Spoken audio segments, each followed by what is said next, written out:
एक गांव में पुट्ठा नाम का एक व्यक्ति अपनी पत्नी शर्मीली के साथ रहा करता था। पुट्ठा के भूलने की आदत के कारण उसे गांव में सब लोग भूला राम कहा करते थे। दोपहर के 12 बज चुके थे और पुट्ठा अभी तक सो रहा था। पुट्ठा की पत्नी शर्मीली क्रोधित होकर पुट्ठा के पास आकर बोली, अजी भोला जी, कब तक सोते रहोगे? क्या काम पे नहीं जाना? 3 घंटे से उठाने का प्रयास कर रही हूँ, लेकिन तुम्हारी नींद है जो खुलने का नाम ही नहीं ले रही। शर्मीली की आवाज सुनकर पुट्ठा की आंखें खुल गई और हड़बड़ाता हुआ उठकर इधर उधर देखने लगा। अजी ऐसे क्या देख रहे हो? अपने ही घर पर बैठे हुए हो आप। वो तो सब ठीक है, लेकिन मैं कहाँ पर हूँ? जाहिर सी बात है, कल रात आप अपने ही घर पर सोए थे, तो अपने ही घर पर उठोगे ना, जंगल में तो उठोगे नहीं। अरे याद आया, ये तो मेरा ही घर है। लेकिन तुमने मुझे इतनी सुबह सुबह क्यों उठा दिया? जरा आकाश की तरफ भी नजर दौड़ा लीजिए, आपको पता लग जाएगा कि दोपहर के 12 बज गए हैं। सुबह हुए 6 घंटे हो चुके हैं। बड़ी मुश्किल से मंगत भैया के यहाँ बड़ी मिन्नतें करके तुम्हें काम पे लगवाया था, और जब से तुम्हें काम पे लगवाया है तब से एक बार भी तुम समय से काम पर नहीं पहुँचे। हाँ, तुम सही कहती हो। मैं तो भूल ही गया कि आज मंगत भैया ने मुझे सुबह 8 बजे ही काम पर बुलाया था। मैं जल्दी से तैयार हो जाता हूँ, तुम नाश्ता लगा दो। नाश्ता करके क्या करेंगे? अब दोपहर के 12 बज गए हैं, अब तो भोजन ही करिए। पुट्ठा तैयार होकर भोजन करने बैठ गया, मगर भोजन देखकर उसका मूड खराब हो गया। अरे मैंने तुमसे कितनी बार कहा है शर्मीली कि मुझे दोपहर के समय अरहर की दाल पसंद नहीं है। तुमसे मैंने चने की दाल बनाने को कहा था भाई। आप कब से चने की दाल खाने लगे? आपका तो चने की दाल खाने से पेट खराब हो जाता है ना। अरे लगता है मैं फिर भूल गया है। मुझे तो अरहर की दाल बहुत पसंद है। गलती हो गई है, क्षमा कर दो। कल से मैं सुबह 8 बजे ही आ जाऊंगा मंगत लाल भैया। अरे ये क्या कह रहे हैं आप? अभी तो आप अपने घर पर ही हैं। मंगत भैया के यहाँ अभी गए ही नहीं आप। जब वहाँ पहुँच जाना तब उनसे अपनी गलती की क्षमा मांग लेना। पुट्ठा खामोशी से भोजन समाप्त करते हुए अपनी पत्नी शर्मीली से बोला, दाल तुमने वाकई बहुत स्वादिष्ट बनाई है शर्मीली, हमेशा की तरह। लेकिन हमेशा की ही तरह तुम मुझे आम का अचार देना तो भूल ही गई है। अरे इस कटोरी को गौर से देखिए, आपने दाल कम और आम का अचार ज्यादा खाया है। अच्छा, ऐसी बात है। तभी मैं सोचूं कि प्याज इतना खट्टा क्यों लग रहा है। ये अचार था।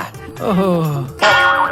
अब मुझ पर एक एहसान करेंगे आप? जल्दी से काम पे जाइए, नहीं तो भूल जाऊंगी कि आप मेरे पति हो और मैं आपकी पत्नी। पुट्ठा चुपचाप मुस्कुराता हुआ अपने घर से बाहर निकल गया। वह कुछ दूर ही पहुंचा था कि तभी गांव का मुखिया पुट्ठा की ओर देखने लगा और बोला, क्या हाल है पुट्ठा? आज सुबह सुबह ही काम पर जा रहे हो? जी मुखिया जी, मंगत भैया ने सुबह 8 बजे ही काम पर बुलाया था, इसीलिए सुबह जल्दी उठकर मैं काम पर जा रहा हूँ। आजकल उनका काम बहुत तेजी से चल रहा है। लेकिन अभी तो सुबह के 7:30 ही बजे हैं। आधे घंटे पहले क्यों जा रहे हो भाई? समय से पहले पहुँचना तो अच्छी बात होती है मुखिया जी। तभी मुखिया के बगल में बैठा हुआ बल्ली मुस्कुराता हुआ बोला, अरे मुखिया जी, क्यों टांग खींच रहे हैं पुट्ठा जी की? पुट्ठा जी, मुखिया जी आपकी टांग खींच रहे हैं।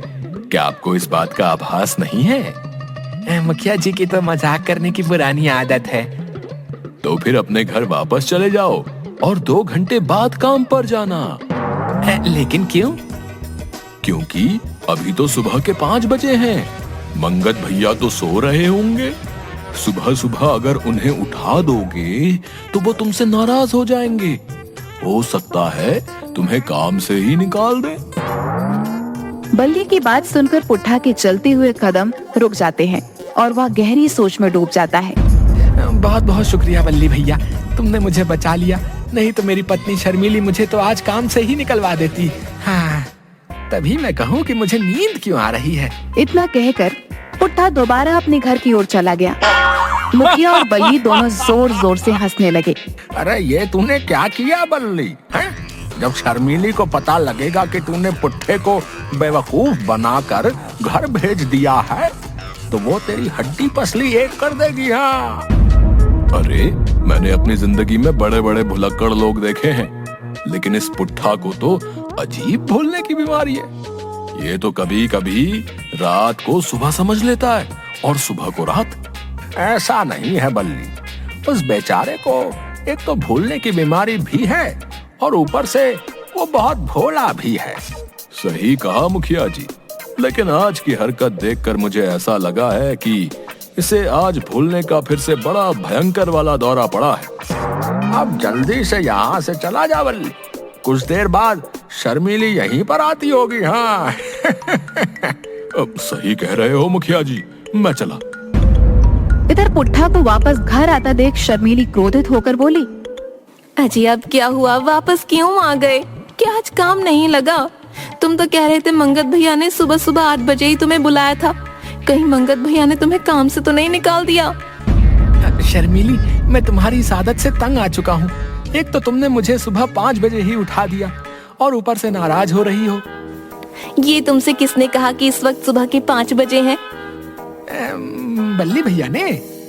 आज मैं इस नास पीटे बल्ली की खबर लेकर ही रहूंगी। मैं आपसे तंग आ चुकी हूँ सच में। सच तो ये है कि आपने मेरा जीवन बर्बाद कर दिया। अरे उसने आज आपको दोबारा मूर्ख बनाया है। क्या मतलब?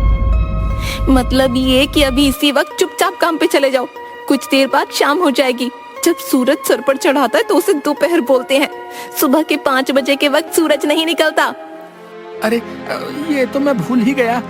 तुम सही कहती हो शर्मीली, अब काम पर जाते वक्त किसी से बात नहीं करूंगा, सीधे मंगत भैया के यहाँ पर चला जाऊंगा। हाँ। पुट्ठा दोबारा वहाँ से चुपचाप चला गया और शर्मीली गुस्से से मुखिया के पास जाकर बोली, ये बल्ली कहाँ गया मुखिया जी? अभी अभी तो यहीं बैठा था शर्मीली। क्या हुआ? बहुत गुस्से में नजर आ रही हो तुम। मुखिया जी बनिए मत, मैं जानती हूँ कि आपको सब पता है। आप हर बार बल्ली को बचा लेते हो, लेकिन आज मैं उसे छोड़ूंगी नहीं। अरे बताओ तो क्या हुआ है? बोल तो ऐसे रहे हैं जैसे आपको कुछ पता ही नहीं हो।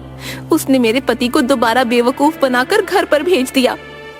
अरे शर्मीली, अब गुस्सा खत्म भी करो। हैं? बल्ली हमारे ही गांव का तो है और गांव में एक दूसरे से मजाक तो चलता ही है। मुझे पता था आप यही कहोगे, लेकिन मैं आपसे कह देती हूँ, बल्ली आ जाए तो उसको समझा देना। अगर उसने दोबारा कभी मेरे पति को मूर्ख बनाया तो मैं अब आपके पास शिकायत लेकर नहीं आऊंगी। अब की बार उसके घर में घुसकर उसकी हड्डी पसली एक कर दूंगी। इतना कहकर शर्मीली वहाँ से चली गई। उधर पुट्ठा काम पर पहुँच गया, मगर उसने देखा कि मंगत लाल के ईंटों के भट्टे पर सन्नाटा छाया हुआ था। मंगत लाल कुर्सी बिछाए अपने साथी संपत के साथ गप्पे लड़ा रहा था। अरे क्या हुआ पुट्ठा जी, आज आप कैसे आ गए? कैसी बातें कर रहे हैं मंगत भैया। आपने ही तो मुझे सुबह 8 बजे बुलाया था। हाँ बुलाया तो था, लेकिन इस वक्त तो दोपहर के 1 बज रहे हैं। सुबह के 8 तो कब के बज चुके हैं। माफ करना मंगत भैया, आप तो जानते हैं कि मुझे भूलने की आदत है। ये किसने कहा तुम्हें भूलने की आदत है पुट्ठा? है पूरी बात तो बता रहे हो तुम कि मंगत भैया ने सुबह 8 बजे तुम्हें काम पर बुलाया था। पुट्ठा, तुम्हें भूलने की बीमारी नहीं है, बल्कि तुम्हें कुछ बातें देर से याद आती हैं। वैसे तुम्हारी जानकारी के लिए बता दूं, मैंने तुम्हें सुबह 8 बजे 1 हफ्ते पहले काम पर बुलाया था और कल शाम को जाते वक्त मैंने सभी मजदूरों से कहा था कि आज की छुट्टी है। आज मेरे शहर से कुछ मेहमान आने वाले हैं। मंगत लाल की बात सुनकर पुट्ठा क्रोधित हो गया और गुस्से से बड़बड़ाता हुआ बोला, क्या आज की छुट्टी थी और मेरी पत्नी शर्मिली ने मुझे सुबह ही काम पर आने के लिए जगा दिया। आज मैं अपनी पत्नी शर्मिली की खबर लेकर आऊंगा। अरे पुट्ठा जी, है इसमें आपकी पत्नी शर्मिली की क्या गलती है?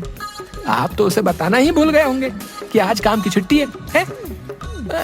बिल्कुल सही कहा संपत भैया, ये बात भी मैं अभी कुछ देर पहले ही भूल गया। कोई बात नहीं पुट्ठा, अब तुम घर जाओ, कल आराम से काम पर आना, मेरे मेहमान आने वाले होंगे। मंगत लाल की बात सुनकर पुट्ठा चुपचाप वहाँ से चला गया। पुट्ठा के जाते ही एक कार मंगत लाल के पास आकर रुकी। कार में से एक व्यक्ति बाहर निकलकर खड़ा हो गया। मैं तुम्हारा ही इंतजार कर रहा था यश। तुम हमारी गैंग के लिए बरसों से काम कर रहे हो मंगत लाल। इतने सालों में किसी को कोई शक नहीं हुआ कि तुम हमारी गैंग से जुड़े हुए हो। मुझे सिर्फ पैसों से मतलब है यश जी, और पैसों के लिए मैं कुछ भी कर सकता हूँ। गांव में ये शराफत का चोला ओढ़ कर रखना ही पड़ता है, नहीं तो गांव के लोग शहर वालों से ज्यादा खतरनाक होते हैं। लाठी डंडों से ही पीट पीट कर मार डालते हैं। मैं आज तुम्हारे लिए बहुत खास काम लेकर आया हूँ। तुम्हें अपने ही गांव के मुखिया को उसके परिवार सहित बम से उड़ाना है। तुम्हें इस काम के लिए 10 करोड़ मिलेंगे। क्या 10 करोड़ एक मामूली मुखिया के लिए? ऐसा क्या खास है मुखिया में? वैसे तो कोई खास बात नहीं है मुखिया में। दरअसल मुखिया की शहर में 200 बीघा जमीन पड़ी हुई थी, जिस पर काफी वर्षों से मुकदमा चल रहा था। कुछ दिन पहले मुखिया उस मुकदमे को जीत गया और मुखिया की ऑपोजिट पार्टी ने मुखिया को मुखिया के परिवार सहित मरवाने के लिए अच्छी खासी रकम पेश की है। मुखिया के मरते ही उस जमीन की दावेदार मुखिया की ऑपोजिशन पार्टी हो जाएगी। लेकिन 200 बीघा जमीन की कीमत तो करोड़ों में होगी। मुखिया की जमीन हाईवे के बगल में है मंगत लाल। उसकी कीमत करोड़ों में नहीं बल्कि अरबों में है। तुम्हें इस काम के लिए 10 करोड़ रुपए ऑफर किए गए हैं। मैं कोई कच्चा खिलाड़ी नहीं हूं यश। सिर्फ 10 करोड़, 25 करोड़ रुपए से कम मैं नहीं मानूंगा मैं। नहीं तो तुम अपना काम किसी और से करवा सकते हो। मुझे पता था मंगत लाल कि तुम एक नंबर के लालची व्यक्ति हो, और मुझे यह भी पता था कि तुम इस काम के लिए 25 करोड़ रुपए ही मांगोगे। लेकिन मत भूलो, मैं चाहता तो तुम्हें नहीं बताता कि आखिर मैटर क्या है। और तुम ये भी जानते हो कि मैं कोई भी काम करने से पहले मामले की जड़ तक पहुंचता हूं। ऐसे ही अब तक कानून की नजरों से बचता हुआ नहीं आया हूं मैं। पिछली बार शहर के सबसे बड़े बिजनेसमैन राजन कसाना के घर पर बम ब्लास्ट मैंने ही करवाए थे। आज तक पुलिस उसका सुराग नहीं लगा सकी। कॉन्फिडेंस होना अच्छी बात है मंगत लाल, लेकिन तुम अब ओवर कॉन्फिडेंट हो रहे हो। मत भूलो कि पुलिस आज भी तुम्हारे गांव की सीमा के आसपास घूमती रहती है। और वो मेरे गांव की सीमा के आसपास ही घूमती रहेगी, मुझ तक नहीं पहुंच पाएगी। मैं तुमसे बहस नहीं करना चाहता। मैं तुम्हें तुम्हारी कीमत देने को तैयार हूं। तुम्हारे अकाउंट में आज शाम को 25 करोड़ रुपए जमा कर दिए जाएंगे। यश ने एक मोटा बैग मंगत लाल के हाथ में थमा दिया। इस बैग को मुखिया के घर पर रख देना। इतना बोलकर यश वहाँ से जाने ही वाला था कि तभी वह किसी को देखकर चौंक गया। सामने पुट्ठा खड़ा था। पुट्ठा को देखकर तीनों के पसीने छूट गए। पुट्ठा, तू यहाँ कब से खड़ा है? मैंने तुझे घर जाने के लिए बोला था ना? क्या आपने मुझे घर जाने के लिए बोला था? शायद मैं फिर भूल गया है। पुट्ठा, तू तो हमारी आंखों के सामने चला गया था ना? लेकिन मैं तो सीधे घर से अभी आया हूँ, तो आपने मुझे जाने के लिए कब बोल दिया? कभी कभी तो ऐसा लगता है मंगत भैया कि पुट्ठा को जान से मार दो। हाँ। ये नमूना कौन है? इसने तो हमारी सारी बातें सुन ली होंगी। ये हमारे लिए खतरा है। पागल मत बनो, ये मेरे ही गांव का भुलक्कड़ पुट्ठा है। इसे भूलने की आदत है। तभी मंगत लाल के दिमाग में एक विचार तेजी से कौंधा। वह बम वाला वही बैग पुट्ठा को पकड़ाते हुए बोला, पुट्ठा, तुम काम पर कल से आना, आज नहीं। और हाँ, इस बैग को मुखिया जी के घर याद से दे देना। तुम्हें याद तो रहेगा ना? जी बिल्कुल मंगत भैया, मैं इस बैग को बल्ली के घर दे दूंगा। बल्ली के घर में नहीं पुट्ठा, मुखिया के घर पर दे आना। इस बात को मत भूल जाना, नहीं तो मैं तुम्हारी पत्नी शर्मीली से तुम्हारी शिकायत कर दूंगा। शर्मीली का नाम सुनते ही पुट्ठा के माथे पर पसीना आ गया। जी जी बिल्कुल मंगत भैया, मैं सारी बात भूल जाऊंगा, लेकिन ये बात नहीं भूलूंगा कि मुझे इस बैग को मुखिया के घर पर छोड़ कर आना है। अब ये क्या किया तुमने मंगत भैया? इस बैग में तो बम है। ये मूर्ख बैग किसी दूसरे को ना पकड़ा दे या अपने ही घर पर ना रख दे। तुम्हें हो क्या गया है मंगत लाल? तुमने एक भुलक्कड़ आदमी को इतना खतरनाक काम सौंप दिया। तुम दोनों बिल्कुल मूर्ख के मूर्ख ही रहोगे। ये पुट्ठा है, मैं इसे बहुत सालों से जानता हूँ। ये सब कुछ भूल जाता है, लेकिन कभी भी मेरा नाम और अपनी पत्नी शर्मीली का नाम नहीं भूलता। तुम लोगों ने देखा नहीं, शर्मीली का नाम सुनते ही ये कैसे डर गया।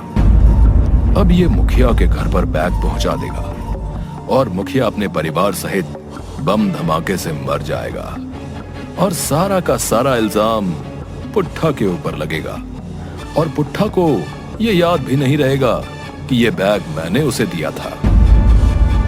लेकिन अब करना क्या है? कुछ नहीं, तुम यहीं पर ठहरो यश। मैं और संपत पुट्ठा के पीछे जाते हैं। पुट्ठा जैसे ही इस बैग को मुखिया के घर पर देगा, मैं दूर से रिमोट कंट्रोल का बटन दबा दूंगा। चलो संपत। संपत और मंगतलाल पुट्ठा के पीछे लग गए, मगर उन दोनों ने देखा कि पुट्ठा मुखिया के घर के करीब जाकर अचानक रुक गया। मंगत भैया ने ये बैग किसके घर पर देने के लिए बोला था? ये तो मैं भूल ही गया। अगर मैं वापस गया तो मुझे बहुत डांट पड़ेगी। आज मैं किसी भी कीमत पर गलती नहीं करूंगा। हाँ, मैं एक काम करता हूँ, पहले सोचता हूँ। सोचने से मुझे जरूर याद आ जाएगा कि मंगत भैया ने ये बैग मुझे कहाँ देने के लिए कहा है। इतना कहकर पुट्ठा गहरी सोच में डूब गया। अचानक वह बड़बड़ाते हुए बोला, मुखिया जी, नहीं, मंगत भैया ये बैग मुझे मुखिया जी के यहाँ पर क्यों देने के लिए कहेंगे? मेरा ख्याल है कि उन्होंने आईजी को ये बैग देने के लिए बोला है। अरे, मुझे सब याद आ गया। हमारे गांव में पिछले कुछ दिनों से आईजी साहब कुछ पुलिस वालों को लेकर घूम रहे हैं। जरूर ये बैग मंगत भैया ने आईजी के यहाँ पर देने के लिए बोला होगा। इतना कहकर पुट्ठा सीधे गांव की पुलिस चौकी की ओर मुड़ गया। पुट्ठा को पुलिस चौकी की ओर जाता देख संपत और मंगतलाल के पसीने छूट गए। अरे मंगत भैया, ये कहाँ जा रहा है? इसे रोको। अबे पागल हो गए हो क्या? अब अगर इसके साथ हमें किसी ने देख लिया तो हमारी पोल खुल सकती है। अगर इस भुलक्कड़ ने ये बैग पुलिस के हाथ में पकड़ा दिया तो क्या होगा? यहाँ से भागने में ही भलाई है। पुट्ठा पुलिस चौकी के अंदर घुस गया और उसने वह बैग आईजी के हाथ में पकड़ा दिया। आईजी उस बैग को देखकर बुरी तरीके से चौंक गया। ये बैग तुम्हें किसने दिया? इस बार मैं बिल्कुल नहीं भूला हूँ आईजी साहब। मुझे ये बैग मंगत भैया और संपत भैया ने दिया है और मुझसे यही कहा कि ये बैग आईजी को ही देना। आईजी ने जैसे उस बैग को खोला तो उसके पसीने छूट गए। अरे, इसमें तो बम है। बम का नाम सुनते ही खलबली मच गई। पुलिस वाले पुट्ठा को अच्छी तरह से जानते थे। सर, मेरी समझ में सब कुछ आ चुका है। इस पुट्ठा को बोलने की बीमारी है। जरूर उन दोनों ने इसके बोलने की आदत का फायदा उठाकर ये बैग किसी के यहाँ पर भेजा होगा और गलती से पुट्ठा बोलकर यहाँ ले आया। और फिर हमारा शक तो पहले से ही मंगतलाल और संपत पर था। इस बैग में रखे बम ने हमारे शक की पुष्टि कर दी। चलो, इस पुट्ठा की भूलने की कोई तो आदत काम आई। सर, इसके बोलने की आदत ने ही दो बड़े बड़े मुजरिमों को शिकंजे में फंसा दिया सर। कुछ देर बाद आईजी ने पुलिस बल के साथ संपत और मंगतलाल को गिरफ्तार कर लिया। कुछ दिन बाद यश भी पकड़ा गया। आईजी ने पुट्ठा को गांव में सबके सामने सम्मानित किया और इस तरह उस समय के बहुत बड़े स्मगलर पकड़े गए और उन्हें आजीवन कारावास की सजा हो गई। और इस तरह भूला राम की भूलने की आदत ने सबकी जान बचा दी।